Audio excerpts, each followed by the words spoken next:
ভাই কোন যাইছু? যাইছু তো একটু পেয়ারা বাগানে। তো পেয়ারা বাগানে কি করতে যাইছু? ছেলেগুলি মালটা সব খাই যায়।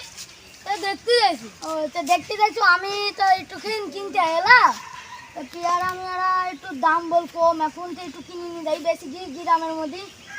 চলেন যাই দেখি ছেলে পিলি কি করতে ঢোকে। ঘিরা নি বাগান? হ্যাঁ ঘিরা আছে, সারা বাগান মানে ভেঙে ঢোকে।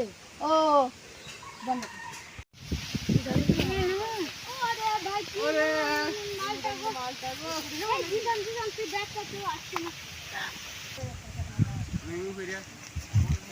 ভাই, এটি তোমার বাগান? জি আছে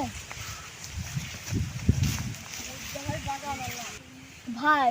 ওই যে সেই ছেলে পিলি না তোমার বাগানে চুরি করে, হ্যাঁ ওই ছেলেকে আজকে হাতে নাতে ধরতে হবে। ওইটি বাইন দিছু বা থুয়ে ওকে বাপের কাছে বিচার দিবা। হ্যাঁ সারা খালি চুরি